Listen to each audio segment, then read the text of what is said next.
BJP কেন্দ্রে আছে, পাকিস্তানে গিয়ে হামলা করে এসছে, জঙ্গিদের গুড়িয়ে এসছে। এই ক্ষেত্রে আমরা কেন্দ্র সরকারের পাশে আছি।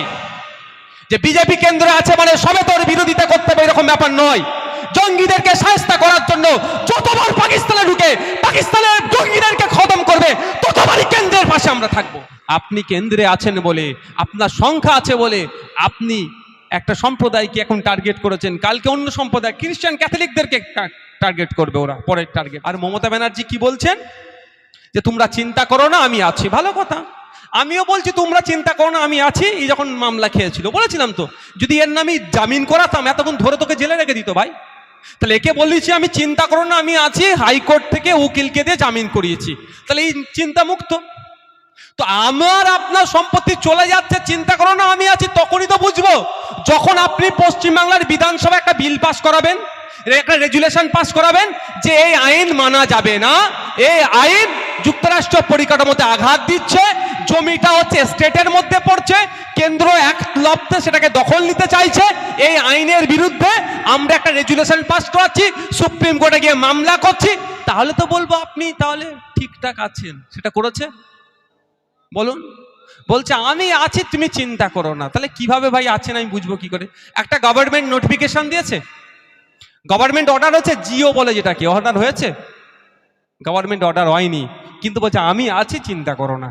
দিল্লি যাওয়ার নিদান দিয়েছে।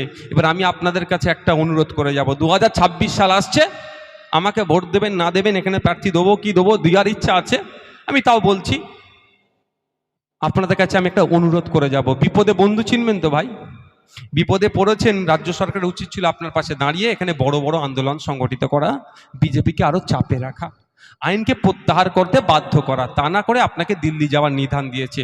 তো 2026 সালের আগে আসবে যখন লোকসভা বিধানসভা নির্বাচন, আমি আপনাদের কাছে একটা অনুরোধ করে যাচ্ছি, মায়েরাও বাপেরা অনুরোধ করে যাচ্ছি, ইভিএম মেশিনের সামনে বড় ফুলের তো প্রশ্নই আসছে না, জোড়া ফুলেও যেন হাত টানা যায়। হবে তো ভাই? আমাকে ভালো লাগলে খামচিহ্নকে দেবেন, না হলে দেবেন না, ওতে আমি জোর করব না, কিন্তু আমি কি বলবো আপনাদের, জোড়া ফুলকে জবাবটা দিয়ে দেবেন। বড় ফুলের তো প্রশ্ন আসছেই না, থাকছে জোড়া ফুল, তাহলে জোড়া ফুলকে জবাবটা দেবেন তো ভাই। একবার জবাব দেন বুঝে যাবে। আমি ভেবেছিলাম এখন উনি দায়িত্ব নিয়ে, না বিশ্বাস করুন মমতা ব্যানার্জি দায়িত্ব নিয়ে পশ্চিমবাংলার যত রাজনৈতিক দলগুলো আছে ডাকবে, ডেকে বলবে কোন দেশে কি কোন রাজ্যে কি হচ্ছে দেখার দরকার নেই, আমার পশ্চিমবাংলাতে আমি এই আইন লাগু হতে দেব না, আমার সাথে কে কে সাথ দেবে বলো। আমি ভেবেছিলাম, বিশ্বাস করুন এই সুযোগ উনার জায়গায় যদি আমি থাকতাম না, পুরো বিরোধীদেরকে আমার পকেটে ভরে নিতাম এই সুযোগে, বিশ্বাস করুন। কিন্তু করবে কি করে, আমাদের তো ওই যেটা দেখছি তো ওই হাতির দাঁতের মতো তো নয়, সব এত গলা পর্যন্ত দুর্নীতি করে বসে আছে, যদি বিজেপিকে না জায়গা দেয় তুলে নিয়ে চলে যাবে। আর আমার এলাকার মানুষজন তৃণমূলের অত্যাচারে অনেকে বিজেপি করছেন, আমি তাদেরকে অনুরোধ করছি, ভুল হচ্ছে, ডবল মার খাওয়া হবে, ডবল মার খাওয়া হবে। যে যে কেন বলুন তো, ও তৃণমূলের অত্যাচারে বিজেপি করছে, ও ভাবছে বিজেপিকে জবাব দেবে, যদি বিজেপি ওকে সত্যি জবাব দিত তাহলে আমাদের বাড়ির তিলোত্তমা ভুলে যাচ্ছি নাকি আমরা, ভুলে যাচ্ছি, ভুললে হবে না।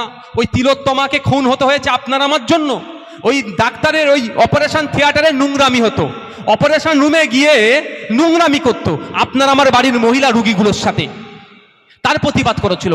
খবরে দেখেননি যে মর্গে যে সমস্ত মহিলা লাশ পড়ে থাকতো ওদের সাথে নোংরামি ভিডিও করে বিদেশে বিক্রি করতো, ওর প্রতিবাদ করেছিল তিলোত্তমা। আপনার আমার জন্য ওকে খুন হতে হয়েছে, তাহলে ওকে যারা খুন করলো তার বিরুদ্ধে সেন্ট্রাল তো এদেরকে তুলে নিয়ে যেতে পারতো। সিবিআই বলছে 54-55 জন ওই রাত্রে ওই করিডোর দিয়ে যাতায়াত করেছে, একজনকেও খুঁজে পায়নি। হতে পারে দিল্লির সিবিআই এখানকার মানুষকে নাও চিনতে পারে, হতে পারে ভাই, হতে পারে। তো তাহলে তো কি চিনতে গেলে তাহলে কি করতে হবে ভাই বলুন? সোশ্যাল মিডিয়ায় ছবিগুলো দিয়ে দিতে পারতো, বিভিন্ন পত্রিকাতে টিভিতে পাবলিশ করে দিতে পারতো, এই মুখগুলো কারা আছে খুঁজে দাও তো, আমার পাড়ার কেউ যদি হয় আমরা খুঁজে পাবো না, তাহলে আমরা তো সিবিআইকে অ্যাড্রেস দিয়ে দিতে পারতাম, একটাও জিজ্ঞাসাবাদ করেছে।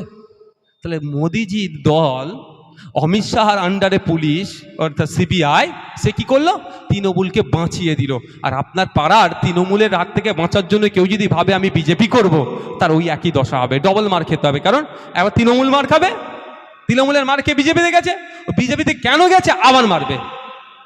আসো আইএসএফের ছায়া তলে ওই লুকিয়ে লুকিয়ে গিয়ে চা খাবো না, লড়াই করব চোখে চোখ রেখে। 18টা মামলা খেয়েছে, আরো 18টা খাবো, কিন্তু ন্যায় কথা বলে যাব। সকলে ভালো থাকবেন, সুস্থ থাকবেন। অনুরোধ আমার এটাই, একটা অনুরোধ করে আপনাদের এখানে বিদায় নেবো, একটা কথা বলবো। আচ্ছা, এই কদিন আগে আপনারা দেখেছেন অনেক কথা, অনেক রাজনৈতিক লড়াই, হ্যান ত্যান সব হচ্ছে। কোনোদিন আপনারা দেখেছেন মমতা ব্যানার্জি আর শুভেন্দু অধিকারী হাতাহাতি লড়াই হতে? অভিষেক ব্যানার্জি মোহাম্মদ সেলিম হাতাহাতি লড়াই হতে? কোনোদিন ওদের লড়াই হয়নি, আর হবেও না। এক জায়গায় বসে চা খেয়েছে, এ ধরনের অনেক প্রমাণ আছে। দিলীপ ঘোষ, কুণাল ঘোষ, সুকান্ত মজুমদার এক জায়গায় বসে কেক কাটছে। সুজন চক্রবর্তী সিপিএমের নেতা, পার্থ চ্যাটার্জি যখন জেলের বাইরে ছিলেন তিনি, আরও সব নেতারা বসে এক জায়গায় এসি রুমে বসে চা খাচ্ছে। কোনো লড়াই নাই। আর লড়াইটা কোথাও হচ্ছে? কালীনগরে বিজেপি, আইএসএফ, তৃণমূল কংগ্রেস, কারা লড়াই করছে? গরিব মানুষেরা। আমার অনুরোধ এটাই, যখন দেখবেন মমতা ব্যানার্জি, নওশাদ সিদ্দিকী, শুভেন্দু অধিকারী, দিলীপ ঘোষ সব হাতাহাতি লড়াই করছে, তখনই আপনারা হাতাহাতি লড়াই করবেন, তার আগে একদম হাতাহাতি লড়াই করবেন না। অনুরোধ আমার এটাই। হবে তো ভাই? যখনই বিজেপির কেউ মারতে আসবে, তৃণমূলে কেউ মারতে আসবে, আইএসএফ এর কেউ মারতে গেলে আপনারা এটাই বলবেন, এই তোদের নেতারা কি অমুক নেতাকে মেরেছে, কোনোদিন প্রমাণ আছে দেখাতো ভাই। তুই মারবি 2 হাত জায়গায় 4 ঘা মারবি, দাঁড়া। তুই বল শুভেন্দু অধিকারী মেরেছে কাউকে দেখেছিস? অভিষেক ব্যানার্জি কাউকে মেরেছে দেখেছিস? নওশাদ সিদ্দিকী কাউকে মেরেছে দেখেছিস? ফির আপনার মোহাম্মদ সেলিম সাহেব কাউকে মেরেছে দেখেছিস? দেখাতে পারবি? দেখাতে পারবে না। তা তুই আমি মারপিট করছি কেন? তুই আমি মারপিট করে তার নেতা বানাবো? হবে তো নওশাদ সিদ্দিকী 1,21,000 টাকা মাইনে, তোর আমার কি হবে বল? বলবেন আপনারা? বলতে পারবেন না? 5,000 টাকা এখন 599 টাকায় এক মাসে, এক বছরে কত এক মাসে আনলিমিটেড কত হয়? 600 টাকায় হয়ে যাবে। কিন্তু আমাদের মোবাইল খরচ কত জানেন? 5,000 টাকা। বুঝতে পারছেন? 5,000 টাকা মোবাইল খরচ দেখবে এমএলএ কে। আমরা এলে সব চেঞ্জ করে দেবো নিয়ম, যদি পারবার নিয়ে আসেন না তারপর ব্যাপারটা বুঝিয়ে দেবো। ওই জন্য তো আসতে দিচ্ছে না। এখন 600 টাকায় এক মাসে আনলিমিটেড হয়ে যাবে। একজন এমএলএ নাকি আবার কি জানি কি ফোন, আবার অন্য এমএলএ থাকতে পারে, আমার কিন্তু ওইরকম ফোন নেই।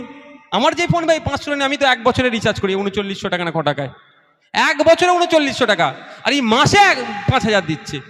তো পাচ্ছি আমি 1,21,000, আর আপনি মারপিট করে মরছেন। কেন মরবেন বাবু? কেন মরবেন?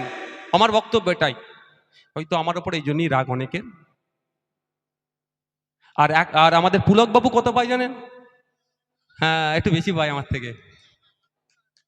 হ্যাঁ বলবো? পুলক বাবু বলবে যা হচ্ছিল লাস্টে কেন দিলে এটা।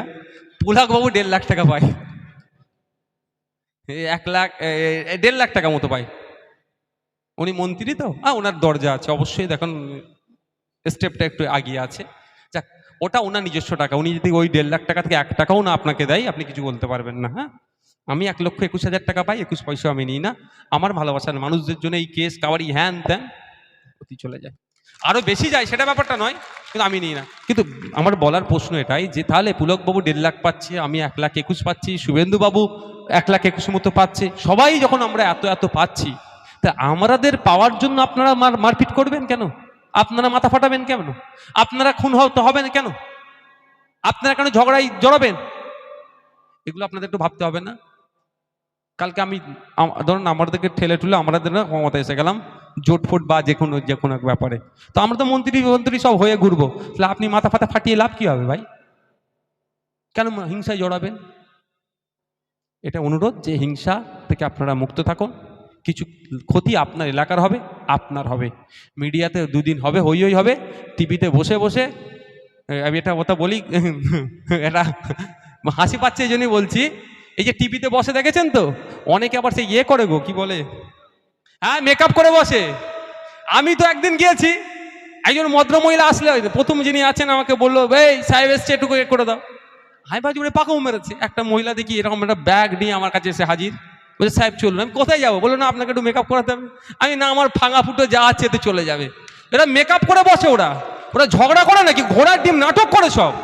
আপনাকে আমাকে বোকা বানাই, আপনার আমার মধ্যে হিন্দু মুসলমানের বিদ্বেষ ঢুকিয়ে দেয়, মেকআপ করে বসে টাকা পায়, ওইসব করে, ওইসব ওদের ফেতনাতে আপনি আমি জড়াবো না। আমি অনুরোধ এই জন্য করছি আপনাদের বলার, এটা কারণ আমার এটা, যেটা দিনের শেষে দেখবেন সব হয়ে গেল, ওই ডিবেট ফিবেট হয়ে গেল, তারপরে ভাই কেমন দিলাম আজকে, ওগুলো কেমন দিলাম এই করে। আর আপনি আমি পাড়াতে দেখেছিস বাপের বেটা ঘোড়ার ডিম, বাপের বেটা কি মায়ের বেটা ডিএনএ টেস্ট করলে বোঝা যাবে, সকলে ভালো থাকবেন, ধন্যবাদ।